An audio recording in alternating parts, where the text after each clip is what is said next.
Bonjour à tous, c'est Psyplay, j'espère que vous allez bien. Quelle nouveauté dans les Sims 4 en 2023? C'est la grande question à laquelle je vous propose de répondre ensemble dans cette nouvelle vidéo de discussion, d'avis et d'analyse aussi, un peu mais pas trop. Je vais vous dire ce que j'attends comme nouveauté dans les Sims 4 en 2023, ce qui me ferait plaisir en tant que joueur, principalement en gameplay et en mode construction, et oui, ça va vous faire réagir. Vous le savez si vous me suivez depuis un moment sur la chaîne, mes attentes se situe surtout autour du gameplay. Les ajouts d'objets en construction dans le mode Créer un Sim ont été légion depuis 2 ans, notamment grâce ou à cause des fameux kits à 5€, mais les Sims 4 sont d'abord un jeu de simulation de vie, je le redis, et qui dit vie dit gameplay. Bon, dit bug aussi, mais chut.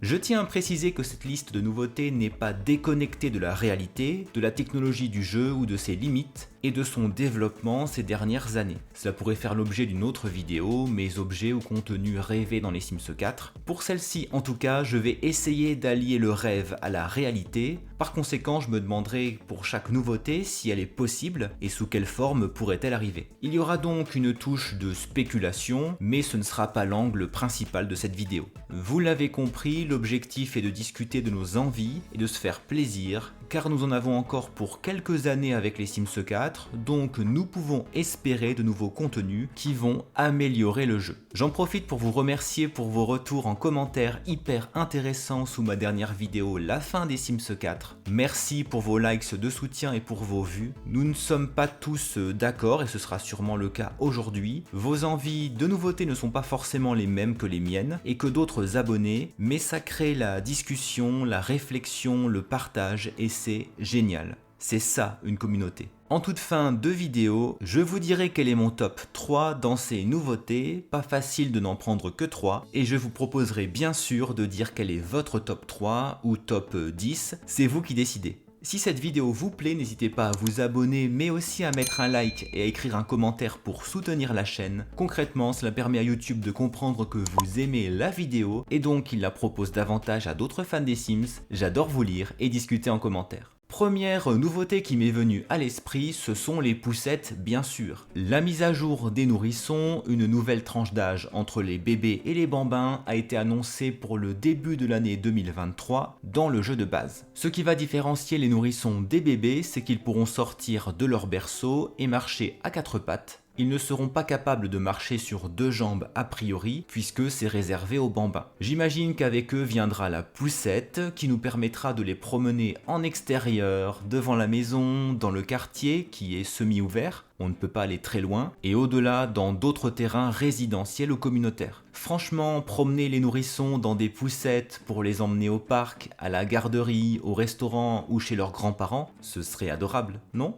J'avais en tête la table à langer, forcément, quand j'ai pensé aux nourrissons, j'espère qu'elle arrivera en 2023. Gros clin d'œil aux joueurs des Sims 2, ça nous manque. Mais j'ai voulu me limiter à 10 nouveautés dans cette vidéo. En tout cas, l'un ne va pas sans l'autre, la poussette pour l'extérieur et la table à langer pour l'intérieur. Alors, est-ce que c'est possible? Oui. La mise à jour a été confirmée lors du live du 18 octobre, et sinon, à part leur donner un hocher, les voir se promener à 4 pattes dans la maison ou les mettre dans un petit parc dans le salon, les interactions seraient très limitées s'il n'y avait pas de poussette. On passe à toute autre chose avec les voleurs, ou plutôt les cambrioleurs, parce que c'est ainsi qu'ils s'appellent dans les Sims. Je crois qu'avec les assistantes sociales, ce sont maintenant les seuls vrais PNJ, personnages non jouables, générés automatiquement par le jeu, qui n'existent pas dans les Sims 4, et vous savez quoi? Il me manque. Je me souviens encore comme si c'était hier, des cambrioleurs qui venaient, toujours en début de partie dans les Sims 1 ou les Sims 2, voler ma cuisinière, ma télé ou mes toilettes. Ça me faisait hurler, mais ça ajoutait du fun, de l'imprévu en jeu, et je sais que c'est ce qu'attendent de nombreux joueurs. En plus, j'oubliais une fois sur deux de mettre une alarme, ou alors je n'en mettais pas pour faire des économies, et ensuite je n'avais pas assez d'argent pour racheter une cuisinière. Bref,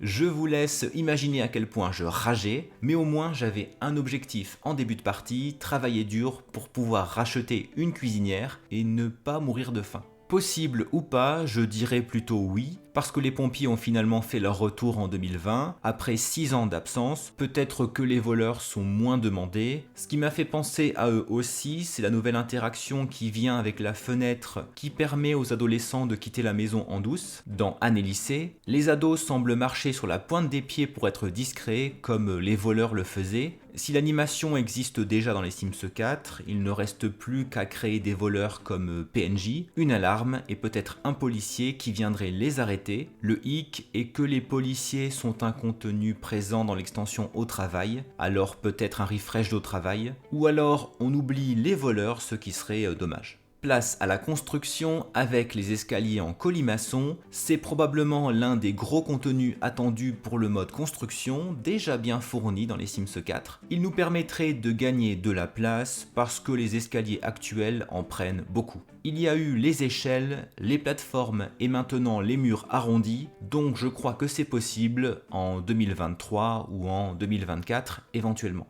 Dans les Sims 4, il n'existe pas de véritable mémoire. Nos Sims réagissent par des émotions qui forment des moodlets, qui s'accumulent et qui leur donnent un état d'esprit positif ou négatif. Si mon Sims se marie, il aura des moodlets de bonheur, sauf si c'est un mariage pour de l'argent, bref, et ce sera temporaire. Ensuite, il ne se souviendra pas qu'il s'est marié. Dans les Sims 2, il y avait un panneau qui regroupait tous les grands moments de la vie d'un Sim, mariage, naissance, décès, premier baiser, démission, etc. Ce que j'aimerais, c'est que mes Sims puissent se souvenir par eux-mêmes de moments importants de leur vie, en regardant un objet, une photo accrochée au mur, en parlant à un autre Sim par exemple. Ce serait tellement plus réaliste et je me sentirais davantage immergé dans le jeu, dans la tête de mes Sims. Les souvenirs vont-ils revenir dans les Sims 4 ? C'est bien possible parce qu'ils ont fait partie d'un sondage officiel d'EA. Je me souviens y avoir répondu en 2020, je crois. Je vous avais montré aussi dans ma vidéo sur les générations que les Sims ont des bulles qui correspondent à des sortes de souvenirs sur la chaise à bascule de Tricot de Pro. Enfin, s'il y a plus de contenu pour les Sims âgés en 2023, quoi de mieux qu'une mise à jour apportant les souvenirs pour compléter un gameplay autour des générations ? Je l'ai dit et répété dans mes vidéos sur le pack mariage, nos Sims tombent amoureux trop facilement et de n'importe qui ou presque. Presque parce qu'il y a des préférences de genre depuis peu. Ce n'est pas réaliste et il n'y a aucun défi. Surtout quand on sait que nous emmenons nos Sims sur les terrains communautaires, en grande partie pour draguer.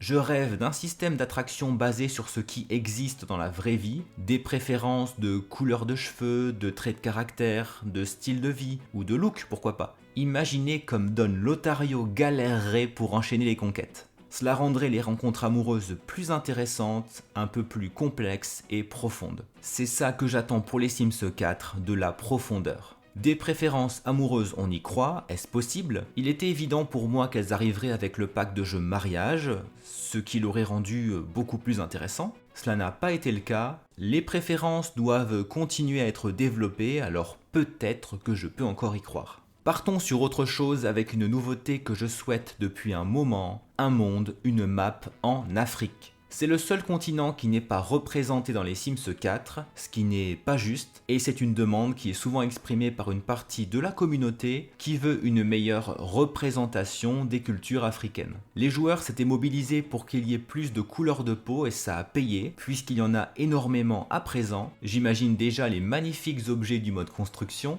Et puis, où est-ce que je place mes riads du kit riad de rêve ? Nulle part, parce qu'il n'y a aucun monde de culture arabe. Ce qui serait périlleux avec un tel contenu, c'est d'éviter certains clichés. Le continent africain est très divers, avec ses plus de 50 pays, et ce n'est pas uniquement soit le désert avec des dunes à perte de vue, soit la jungle profonde, ou encore des safaris dans la savane. Possible, oui, c'est possible, et cela me semble évident pour poursuivre l'objectif de représentation de la diversité des joueurs dans les Sims 4, ce qui est une priorité ces dernières années, on le voit bien à travers les kits. La tentation serait une destination de vacances, avec des hôtels peut-être ? Ça vous dit ?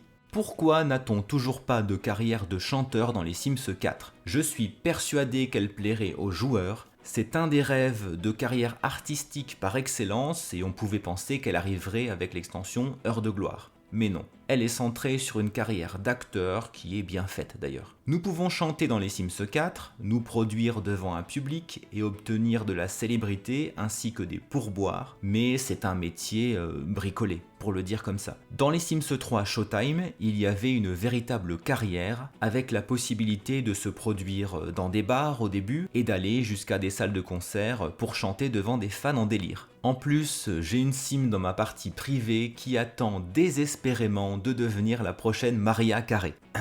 Des rumeurs courent régulièrement sur un pack ou une extension en lien avec les groupes de musique ou avec de nouveaux instruments ou bien un monde en Corée. On pense à la K-pop, la pop coréenne. Associer les groupes de musique à la chanson, cela ferait un pack très sympa. La difficulté que je verrais, c'est l'absence de système de célébrité. Il faudrait acheter hors de gloire. À moins d'un refresh avec l'inclusion de la carrière de chanteur, moins probable qu'un nouveau contenu payant qui se vendrait bien.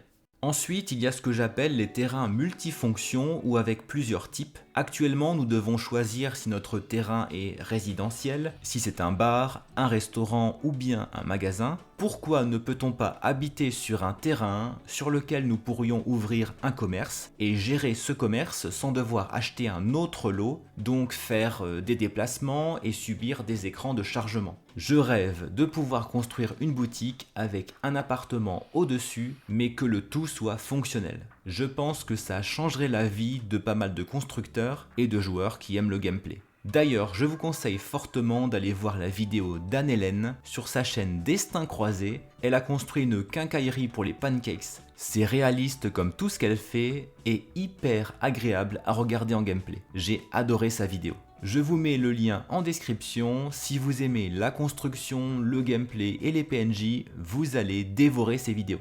Alors, cette nouveauté est-elle possible ou bien est-ce un doux rêve? C'est difficile à dire parce qu'il faut prendre en compte la technologie du jeu qui a ses limites. Je pense et je crains que ce serait un travail assez colossal pour les développeurs et que le risque de bug soit fort. Donc j'en rêve, mais j'en doute avant la fin des Sims 4, hélas. Ah, les voitures, les fameuses voitures. Il fallait qu'elles soient dans cette liste de nouveautés. Je leur ai consacré une vidéo entière il y a quelques semaines dans laquelle je vous démontrais qu'elles allaient arriver en jeu. Ce n'est pas moi qui le dis, ce sont les développeurs. Je vous mets le lien dans le petit i en haut à droite si vous ne l'avez pas vu. Vous verrez les commentaires. Tout le monde n'est pas forcément pour ce retour des voitures. Alors je vais être court et clair pour éviter de me répéter. C'est un élément basique du gameplay des Sims qui n'existe pas pour l'instant dans cet opus, mais qui a toujours été présent dans les Sims 1, les Sims 2 et les Sims 3. Que les mondes soient ouverts ou fermés, le seul à être ouvert c'était dans les Sims 3. Avant ils étaient fermés et cela n'empêchait pas qu'il y ait des voitures. J'en ai marre de voir mes Sims se téléporter de Willow Creek jusqu'à Soulani ou Tartosa. Il me faut des voitures, des vieux tacos pour mes Sims modestes et des voitures de luxe pour Nancy Plenosas. Je veux pouvoir les bricoler et faire passer leur permis à mes Sims adolescents. À la question du possible ou pas, je ne vais pas aller contre l'enquête que j'ai faite en vidéo, alors oui, et je vous y renvoie pour plus d'informations. Je veux des éléments utilisables en gameplay qui permettent de montrer que les Sims seniors sont vraiment âgés. Par exemple une canne pour les aider à se déplacer comme dans les Sims 3. Et peut-être que tous les Sims n'en auraient pas besoin. J'ai envie d'aller plus loin encore avec davantage de rides et l'apparition du fauteuil roulant. Pas uniquement pour les Sims âgés parce que c'est réducteur. Il est essentiel de représenter le handicap en jeu parce que de nombreux joueurs sont concernés et ont besoin de s'identifier s'ils le souhaitent aux Sims qu'ils créent. J'avais aussi espéré les cimetières pour l'arrivée du kit d'objets paranormal en janvier 2021 et j'ai été déçu. L'association gameplay pour les seniors et cimetières, c'est triste, je sais, mais la mort fait partie du jeu. Les cannes, c'est possible? Oui, et pas seulement les cannes, mais cela demanderait pas mal de travail aux développeurs. Puisque les seniors sont les grands oubliés dans les tranches d'âge des Sims 4, on peut y croire. Bon, la liste est longue, généreuse, pour ne pas dire ambitieuse. J'espère qu'EA le sera tout autant. Il est certain que ces nouveautés n'arriveront pas toutes en 2023. On peut voir à l'horizon 2024 voire 2025. Si le jeu est développé jusque-là, cela représente beaucoup de travail et de l'ambition pour les Sims 4. Si je devais choisir un top 3 parmi ces nouveautés,